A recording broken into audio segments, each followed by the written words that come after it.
Welcome to the Grace Hour Show, a Christian program that takes a dive into our daily challenges and helps us learn our faith in a practical way. I'm Paul Andrulonis, back in the studio here with my dad, Pastor Steve Andrulonis, and we're excited to talk about the finished work and the way that it impacts our self-image. It's been a minute since I've been in the Grace Hour studio, and it feels great to be back, and I'm here with my dad, fresh off our vacation, but now we're here. And, we're going to talk about the finished work. Yes, and, this is one of the shirts that I didn't take on vacation, so I threw it on today. I didn't realize I'd get such a reaction with the brightness. Orange is a good color for those of us who live in Baltimore. You should know that we like orange and purple. Yeah, and that's related to the teams that still in vacation mode with I guess Hawaiian so. But this is important. This is an important important discussion that we're having today. The finished work and how it affects my self-image. And, what that, I think, like when we understand the Latin phrase, I never say it right, but that we are made in the image of God, this is something that, a very, very common, a lot of writers like to cover that, like why were people made and what are they here for? In fact, I could suggest this. You could look it up, maybe get it from your local library if you don't want to buy the book. But Wendell Berry, a poet out of Kentucky, wrote a series of essays called "What Are People Here For?" And it's very good. You could look that up. But this is defined that we are made in the image of God. God determined that He was going to make man of the dust of the ground, fill him with his very breath to make him a living soul, and to represent God in a certain way. The Hebrew word for image is actually the same word that we use is used throughout the Hebrew scriptures for idol. And so God made us as a representation of Himself to be set. We tend to see, or most people tend to see, this physical world that we live in, the material world that we live in, as that's all there is. If you aren't a Bible believer, then maybe you don't understand the nature of the other world, the hidden part of the world, the spiritual realm that is out there. But we are put in this place by God to represent Him, not just on the planet. And we see in Genesis that man, and maybe a greater summation of that is in Psalm 8, that man was made a little lower than these higher beings, these different beings. Are they higher? Man was made from stuff that's supposedly beneath, material stuff, and filled with the glory of God to represent Him, and thereby was exalted to a status that's different from the angelic realm.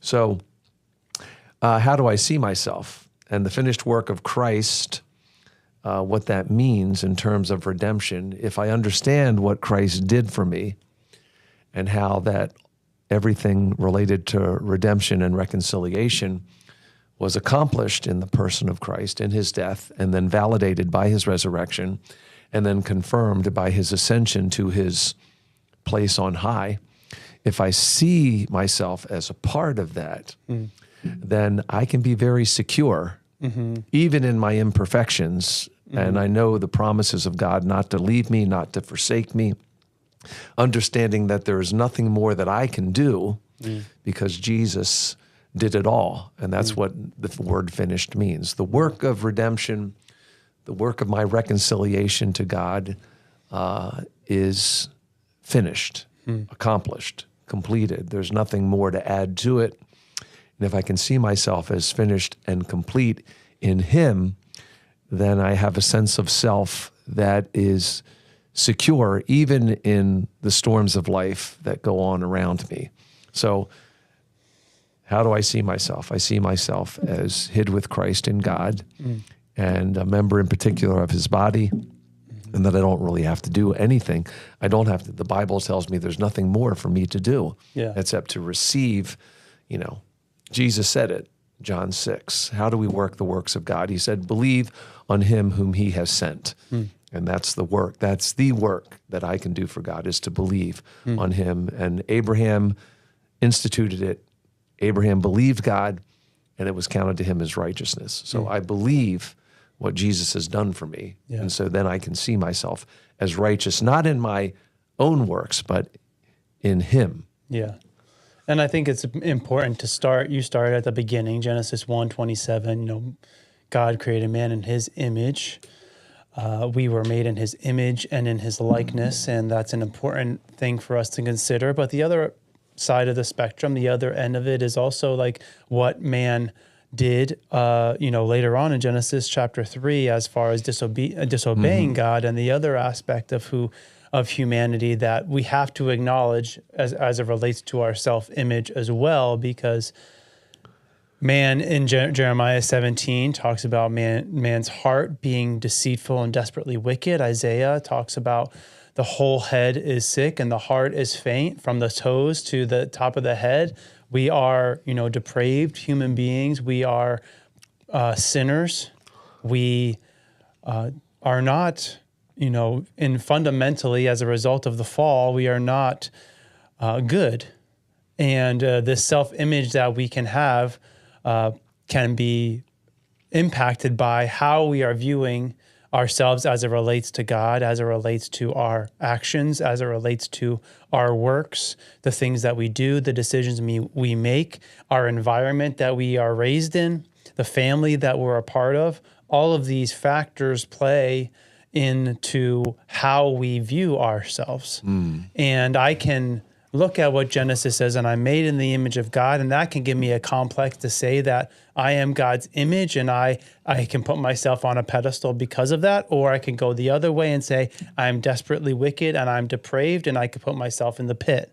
And what we're trying to say, and what the Bible says, is that we are not to put ourselves on a pedestal or put ourselves in a pit, but are to put ourselves out of the equation altogether so that we can see who we are and who Christ has made us, the work that Christ has done, where that puts us, how that impacts the way that I see myself. Because if I think I'm on a pedestal, then my self-image is going to reflect that, and the way that I do the things that I do, the way that I interact with other people, the decisions that I make and words that I say are going to reflect that. Or if I'm in a pit, as well, there will be those same types of related actions because of the way that I view myself. But when I recognize who Christ is in my life, that really can kind of not flatten, but standardize or give me this reference point that I can look to, that it's not me, but it's him. Yeah. And when I realize that, when I reference that in my life, it really has an impact on the things that I do and the decisions that I make. And now I am no longer the center of the universe. I am no longer the only factor that I'm considering in what I am doing, but I am actually referencing what Christ has done and wanting to be conformed to his image, not my image, or not have him be conformed to my image. Yeah, so finished work in terms of salvation. And I think just, we could start with the way that God ordered things from the beginning. I sort of opened that door a little bit. When we recognize the material element of ourselves, I think this is like a big thing in the culture, especially for, your generation. I'm a little beyond your generation. A little. So am I? Maybe I'm. I try to anyway. Hence that shirt. Hence the old Navy shirt. There we go. Sorry, I don't know if it's working yet. Yeah, I know. Okay. We know that this is like sort of a bodily image, like how do you see yourself bodily, and the material. This is an ancient, this is not a new idea that the material part of ourselves has some flaw in it. We know from the beginning of the Bible, everything that God spoke into being and allowed to happen and come into order through the series of creative days, he saw them as good, good, good, very good. And then, he did see that the man needed the woman to complete his identity and his being. So the woman was made, male and female they became. So all of that is very good. So, part of the healing process, I think, when it comes to proper self-image work is the Bible can really help with this by saying, by refusing what these ancient philosophical kind of concepts, Gnostic concepts, these concepts that the physical world and the material part of ourselves is somehow unworthy. Yeah. And God said, no. Yeah. No, I made it good, good, very good. And then when Christ was incarnated, we see that what he made, he took upon himself. God entered into the made part, the creative part, the carnal part, for lack of a better word, incarnation. He took on flesh because he did not see the material part of his creation as unsacred. And there's a real battle for this. Like, this is like the Gnostic heresies and the thoughts that came trying to, see Jesus as less than human or other than human when he really was a man and God at once, which is a mystery. We can't explain that. Yeah. We have to take it by faith. It's a belief. It's in our system of belief.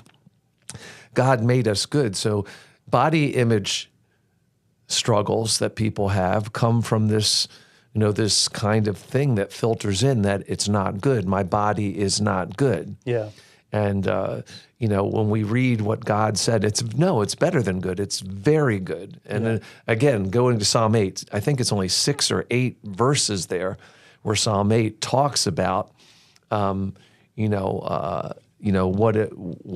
man was made for what he was made for, and that out of the mouths of babes to still the enemy. It's like every baby born is a testament to the goodness of God's creation and why he set in motion this process. So that's one thing, is like every face on the planet has a claim on me. It's like there's something. That's not my own statement. This is from the novel Gilead. It's a very good novel. Maybe you don't believe in reading novels. I happen to enjoy reading novels. It's by a woman named Marilyn Robinson, and it's an older pastor writing letters to his son as he's getting ready to pass away. The pastor is. And he says that, that there's, in the face of every baby, there's an idea of the creative element, the very good creation of God. So the finished work of Christ is to erase came to pay for, to saturate with his blood sacrifice, these concepts that what God made, once we corrupted it, could never be redeemed again. And so, yes, human beings have corrupted the creation of God in many, many ways. Yes, the forces of change in our climate and everything is the result of human sin. And maybe human sin, the shedding of innocent blood is like a very strong element in the way the earth reacts. So we have to go back to the beginning and see that we were made good and very good. So that's the first part of who we are. And then with the death of Jesus, we can be welcomed back into the full presence of God that we were separated from because of the sin, driven out of the garden, the first man and the woman. I'm sorry, I said a lot there, but no, you're good. I mean, you referenced Psalm 8 a couple of times, so maybe I'll just read one of the verses there. Like, as it relates to our image of ourselves, there's these concepts of community and autonomy that are conflicting with one another in the Western world and in the rest of the world, where I am part of a community or I am myself. I am who I am, and I need to make myself who I am. But in Psalm chapter 8, which you were just referencing, verse 4, what is man that you are mindful of him, and the son of man that you care for him? right? And then you were saying, made him a little lower than the heavenly beings, crowned him with glory and honor. You've given him dominion over the work of your hands, and have put all things under his feet. And then the last verse of this psalm, O Lord, our Lord, how majestic is your name in all the earth. And I think where we get sidetracked as, people is recognizing God's presence, God's role in who I am. We said we were made in his image and his likeness. So that's part of his role. We are reflections of him. We are not idols, but a statue, is used representation would be a better word. Yeah, representation of him in the earth in order to have dominion and reign, to show his dominion and reign in the earth overall. And we can make ourselves feel lesser than or greater than, as I said at the beginning, in relation to how we reflect him or what our role is and who we are as human beings. You talked about the material aspect of us and the immaterial aspect of this world that we live in. And every human being, we have a material part that makes us who we are physically, the cells, the skin cells, the bones, our hair follicles, all these things. DNA is a big number. I mean, exactly. A lot of big numbers there. It makes us who we are in that way, but there is an immaterial part of us that makes us who we are as well, as far as our thoughts, the way that we think, the emotions that we feel, the upbringings that we had. There are the physical and material aspects and the immaterial aspects to us. And those things, which one is more important, is what we're getting to here. Is one of the ideas that we see in developing a self-image. Is my body more important, or is my mind, my heart more important in making and defining who I am? And I don't think there is a either or answer to that question. I think it's a both and question. I am who I am by the grace of God. That means my body is what it is, and then my mind is what it is. My heart, my soul is what it is because God made me this way. Each situation that I've been in has been providentially ordained by God that I am going to experience them, and am I going to embrace those things and grow through them or in them, or am I going to ignore those things or diminish those things and their value in my life and decide I want to be something different than who God made me to be? And I think this is the conflict that exists in the hearts of people, is where these two, my immaterial part of who I am and the material part of who I am. And through scientific discovery and progression, we've figured out or learned ways to adjust the material part of who I am to try and have it reflect the immaterial part of who I am. And we were talking about the book that you have right there, The Rise and Triumph of the Modern Self by Carl Trueman, which talks about this idea of my mind dictates who I am and my physical doesn't. And now that we have this technology where I can change who I am physically to match who I am mentally, it's brought in this whole new realm of question and consideration and wonder and experimentation as to how I can make those things come together in the way that I see it's supposed to be, not in the way that maybe the God who created the heavens and the earth, who made it possible for life to exist on this planet in the most fine-tuned way, maybe he knows what's better for me than I know about myself. And that's the baseline of this. I think I know who I am better than who God is, who God says that I am. And he has shown who he says that I am and how valuable I am to him by sending Christ to finish the work. Because I can try to make myself acceptable in his sight. And we have, throughout history, there have been efforts by people in order to make themselves acceptable in the sight of God by doing, whatever the sacramental systems are, by sacrificing to idols, by keeping the law, by praying a certain number of times a day, by doing all these different things that humanity has tried to make itself acceptable in his sight in order for my image of myself to match God's image of me. But Christ has come, and he has, in Hebrews 1, verse 3, let me go there, I had it there, but Hebrews 1 verse 3 talks about him, the priesthood that he, come on. Hebrews 1 verse 3, it says, he is the radiance of the glory of God, the exact imprint of his nature, and he upholds the universe by the word of his power. So this is the God that is telling me who I am, upholds the universe by the word of his power. After making purification for sins, he sat down at the right hand of the majesty on high. He sat down, this priesthood that Christ has done, him sitting down is a representation of the work being finished. The Levitical system, the sacrificial system that was instituted in the wilderness for the Jews while they were traveling, and the tabernacle and all those things were a picture of this sacrifice that would once be made once and for all for us so that we could see who we are. And now Christ has made that sacrifice. He has sat down at the right hand of the majesty on high, of the Father in heavenly places, and that work has been complete. So now I no longer am trying to figure out how my physical and my immaterial, the material and immaterial can work together or can match up with one another, but they can be what they are, and I can be confident, and I can be, I can have this be my identity because of what Christ has done, and that gives me a little bit of a rest and peace in that, because now I'm not trying to figure out, well, how am I supposed to be who I'm supposed to be? Yeah. Like this is not who I am. You look in the mirror and you say, this is not me.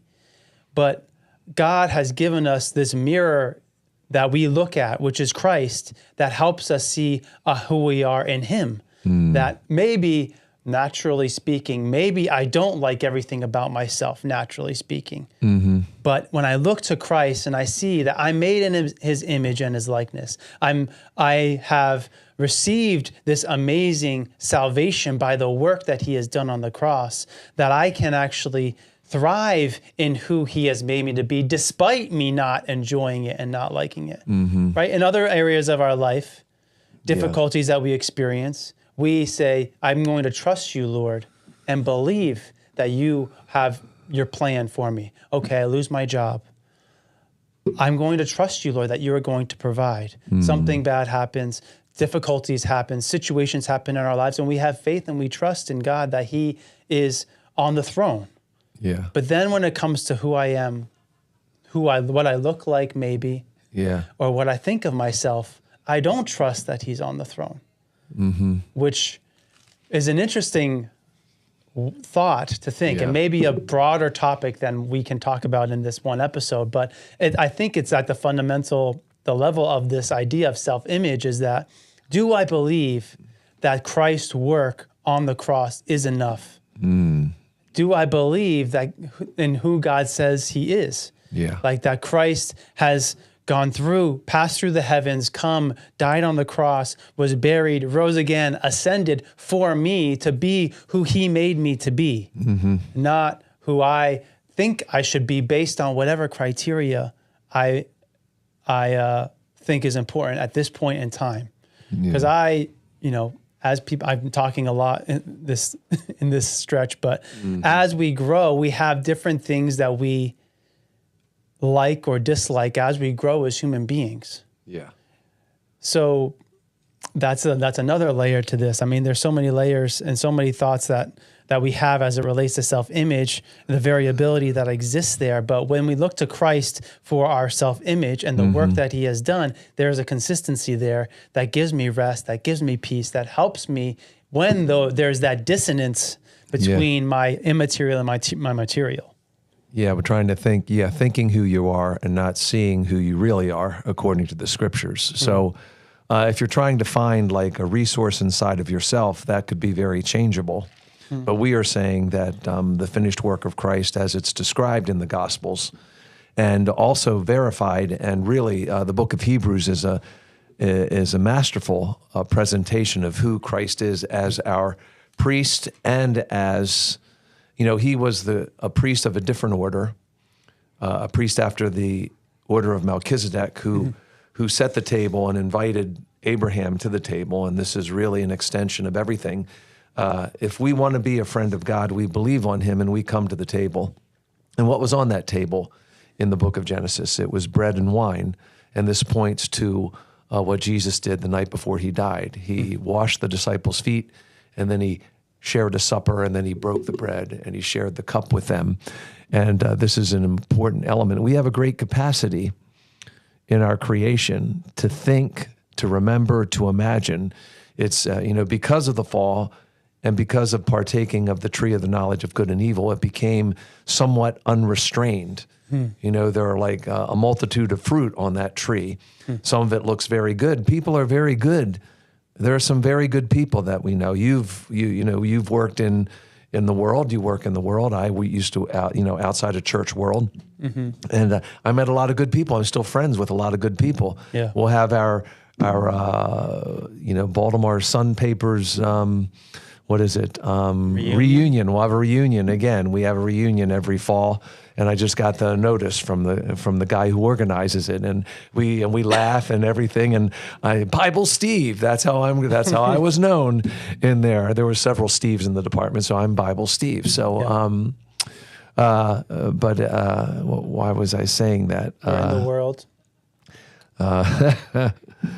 But we have a great capacity. We know, we have a great, there's a lot of different things that go on because of the fall of man, and his capacity is sort of unrestrained now. But when we come to the Bible and we go through that narrow way, we enter into a larger place. Yes, we enter into our position in Christ that he purchased for us at the cross.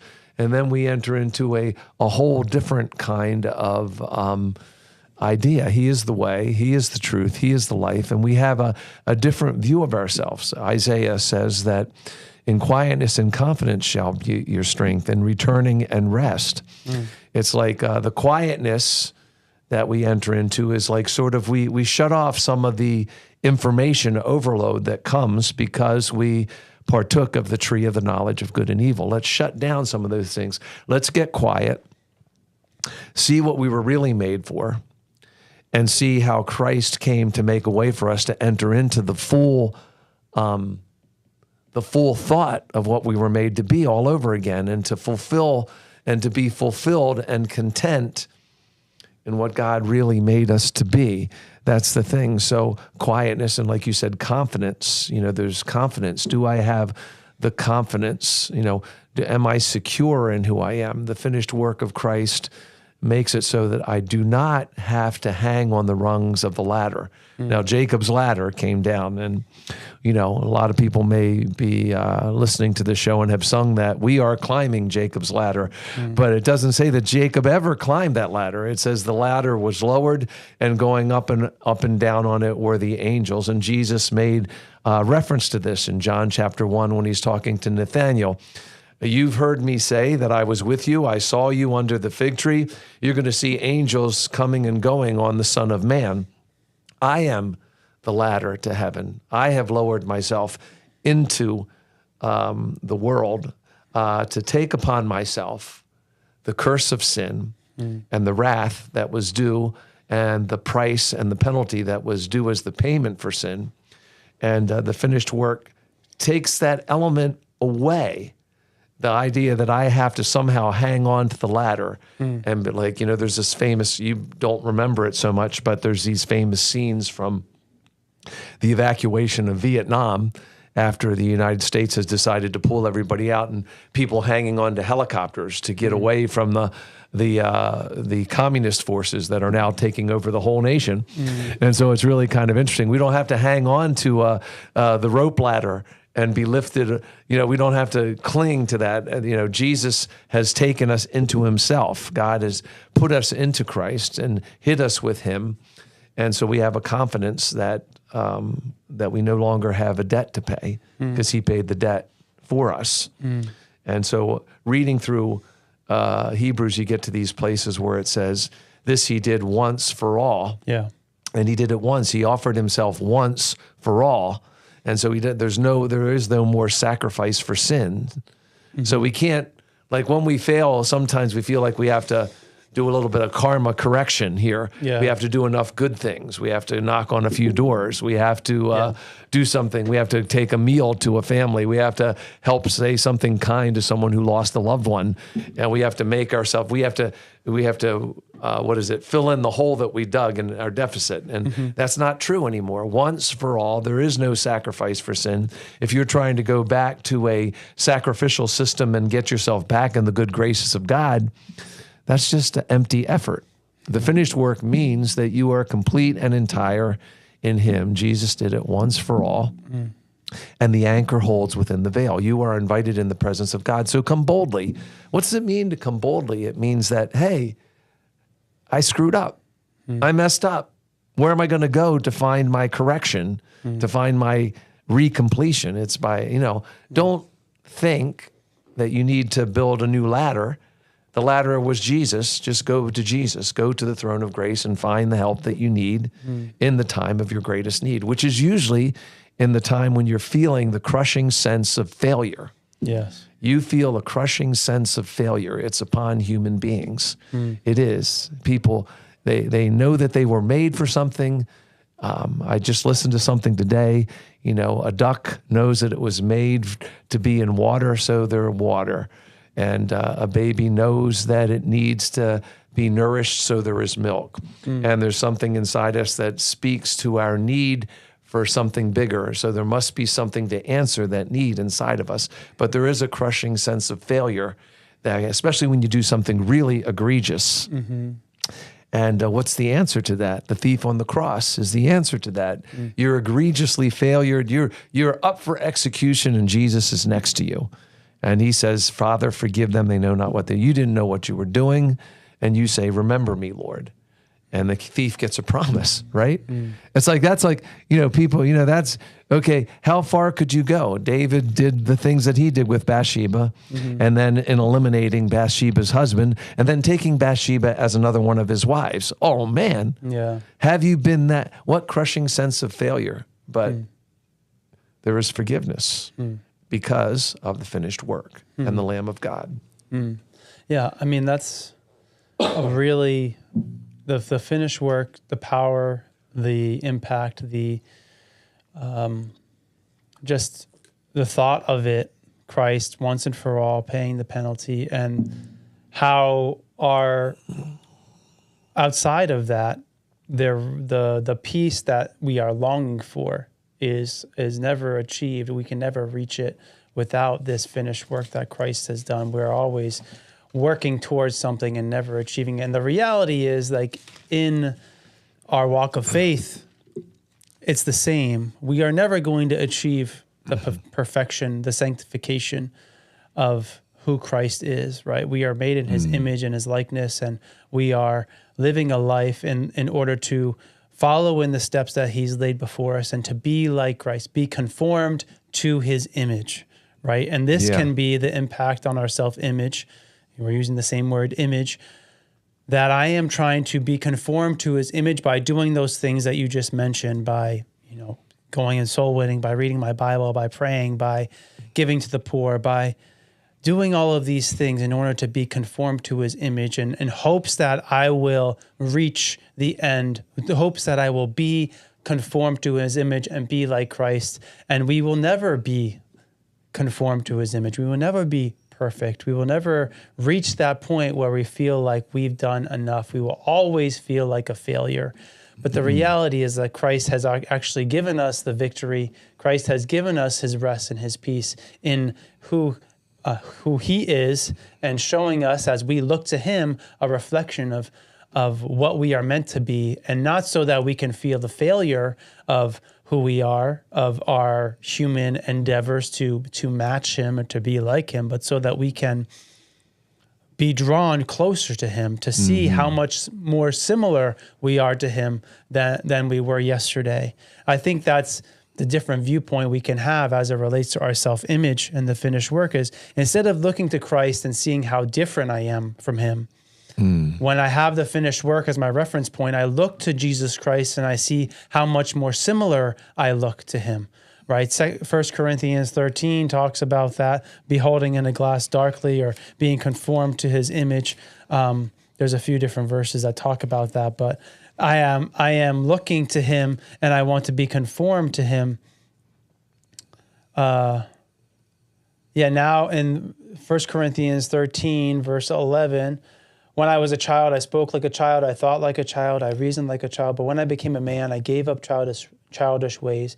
For now we see in a mirror dimly, but then face to face. Now I know in part, then I shall know fully, even as I have been fully known. Now I know who I am in part. My self-image is incomplete right now because I don't know everything about who Christ is. That's it. I look to him and I see how different I am from him, and I think I'm a failure. I think I will never be able to match the perfection, the righteousness, the holiness of who Christ is. And that can impact my self-image and me saying, I'm never going to be good enough. You're the worst.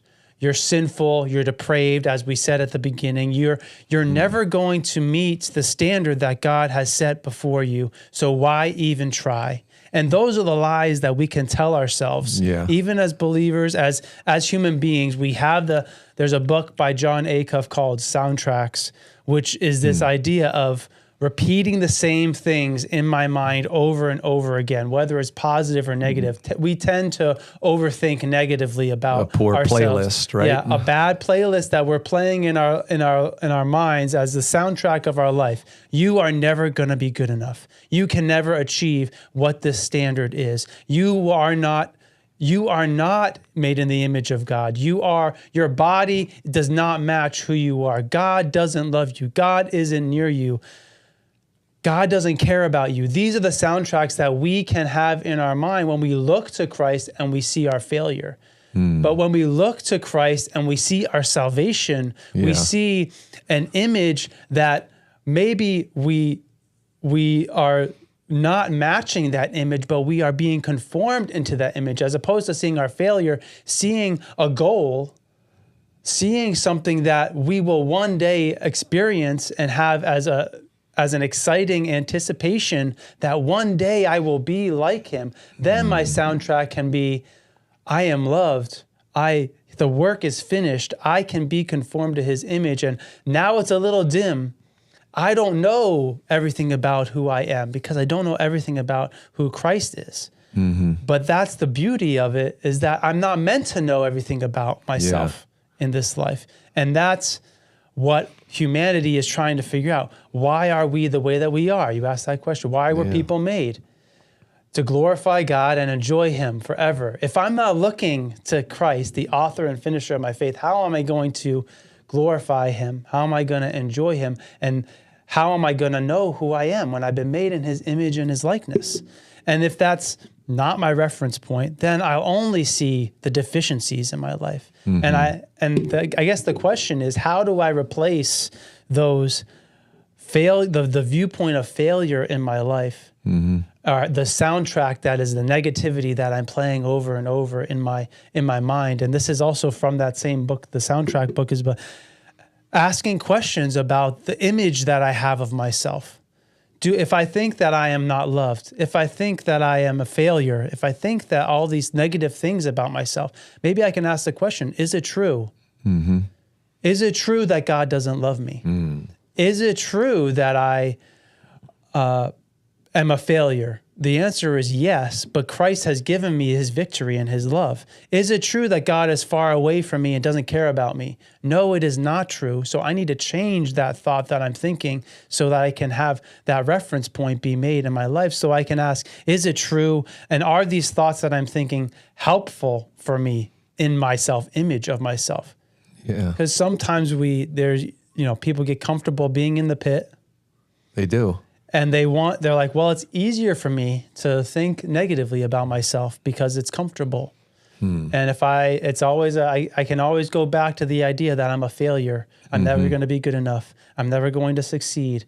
God doesn't care about me. God doesn't love me. He's put me through all these things. God isn't righteous. God isn't good. God isn't holy. And I just keep digging that pit and staying in that pit.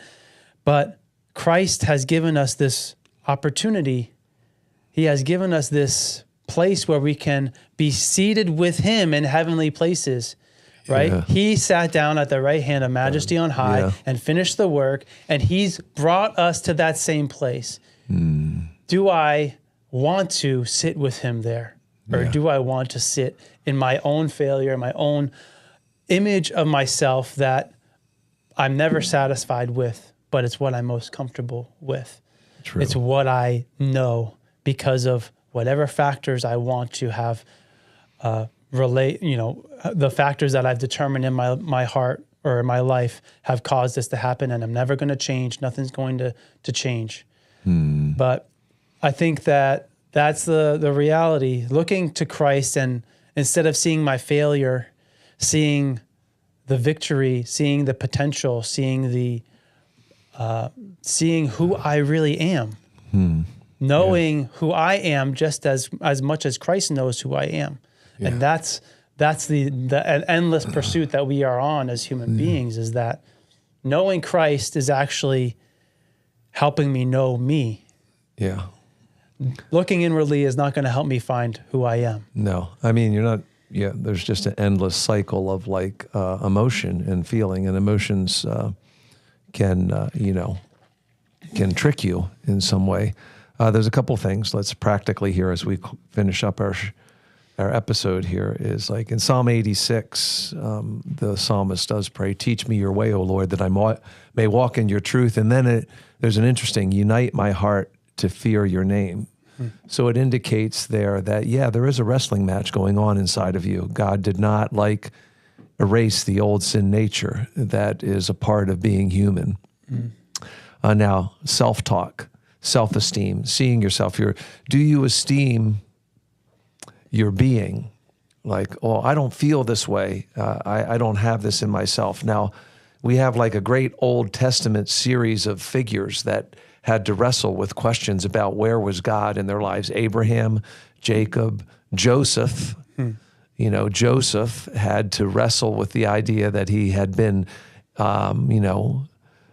really brutalized by his brothers and sent into an existence. Could he live in another identity? Apparently, he captured that identity, and he didn't destroy his brothers when he had the opportunity to. Rather, he forgave them all through the Bible. And then there's these Psalms in Psalm, I think, 42, 43, soul, why are you disquieted within me? Hope in God. It's like there's like talking to yourself from the scriptures, coming back to what the scriptures say about who you are. Unite your heart. Like there may be a part of you that's trying to drag you into another identity when you do have this identity in God. Hope in God. Hope in God. Can you have this hope? Don't get into a pattern of like you said, there's a poisonous about this. There's something that we seem to like that. We seem to like the darkness. Men love darkness rather than light. We can be pulled into that kind of thinking, and it's toxic. It can be toxic. It can be addictive. It can be, so you're disquieted. Soul, you're disquieted. What are you going to do about that? And the Psalms are very good at that. Get a different playlist. Go through the Psalms. Read the story of Job. Job is like fighting. He's pouring out himself. He's being told that he is really sinful, and if he just admits that he's sinful, then everything will change. But he knows. But there's a dichotomy. There's a conflict going on. I haven't done anything wrong. Why should I admit that I've done anything wrong? Why should I do a religious thing? So the finished work tells us that we are in him, that there's no more price to pay, that we need to look to the cross and see that the work is finished for our redemption, and bring ourselves to that cross. And everything else that people may say about us, everything that we think about ourselves, has to be brought to the cross of Christ. And if we can do that and see the finished work for what it is, that Christ knows every infirmity, every sense of rejection, every feeling of temptation, and he learned it. He learned it by being as a human being. He learned it so that he could take that into heaven and now sit on the throne of God and as a, we recognize that he is there. That's the whole point of the Acts 7 encounter. Where is Jesus now? Well, Stephen tells us where Jesus is. He's seated at the hand, and he stands to receive us. So even in death, we are received into the presence of God.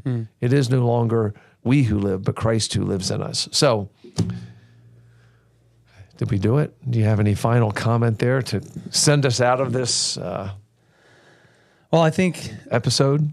yeah. I mean, one thought that was thinking in relation to this, where we get our self-image, and I had a thought and just flew right out of my mind. But I was in John 15 thinking about the vine. We are the vine, and God is the vine, and we are the branches, and we are getting our resources from him. And I can have this energy, I can have this life that's coming from Christ and defining who I am and giving me this amazing opportunity to see him and to be like him and to bear fruit in what he has called us to do. And I think that that's important for us to know, is that our source of life, our source of purpose and who we are is sourced in who he is. Abide in him. And abiding in him. And who is God? And this is the thing I was thinking of. Like, we can learn things about God and know things about God and not have them applied or become part of what we are and what we think about him. I know that God is omniscient. I know that God is everywhere present. I know these attributes that he has. And I can take those things and I can apply them into my life or my concept of who he is.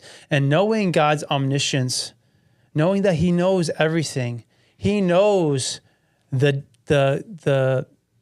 issues that I have in my heart about my immaterial, and my material conflicting with one another.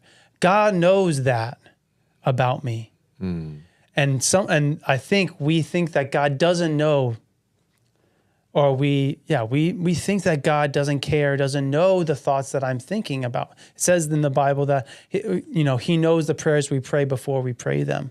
I am not alone in the conflict of my self-image, of who I see myself to be. Satan wants us to think that we are alone in that. He wants us to think that we have no way out.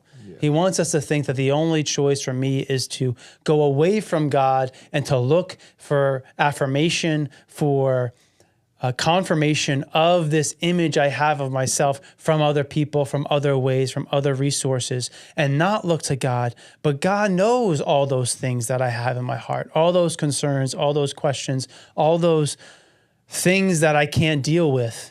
Things that I have no control over that I feel like are controlling me, my nationality, where I grew up, my size, my height, my weight, my skin color, all these things that make up who I am that I can't control. God knows how I feel about those and knows how they're impacting me. I can run to him with boldness and say, God, why did you make me this way? Why is my material, my body, my physical appearance, the things that make me who I am biologically and materially, why is it the way that I am? And when I look to him, he can be the resource I can go to so that I'm not alone, so that he's not just saying, well, you just got to deal with it.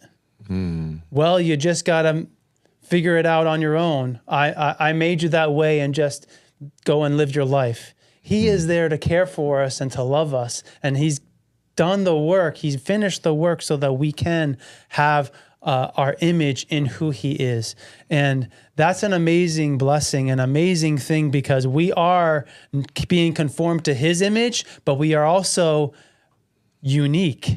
We are, that's something we didn't get to talk to, but how this conformation to who Christ is maybe makes it, we think, oh, well, I'm just going to look like everybody else and act like everybody else and say the things that everybody says and quote scripture and use the words that maybe I don't understand what they mean, but that's what everybody's saying. And but the confirmation to Christ is actually making me as unique as I can be in who he is.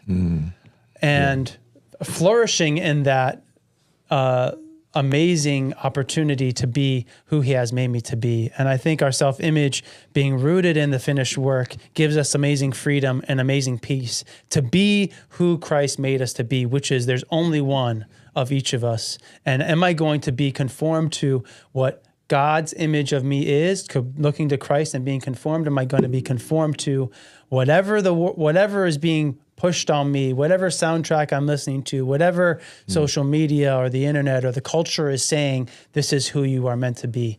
And I can, that's the choice that I have to make, looking to Christ, who will never change, who is seated at the right hand of God and loves me and cares about me and knows me better than anybody knows me better than I know myself. Or am I going to let the culture, let the things that people are saying are important, who you need to be, what, all those different things, am I going to let those dictate my image of myself? One cares about me and one couldn't care less about me, really. Yep. Amen? Amen. All right. Amen. Well, thank you for joining us on the show today. Don't forget to subscribe to the podcast on Apple Podcasts, Google Podcasts, YouTube, all the different places. And be sure to check out the rest of the episodes this week as we talk about the finished work.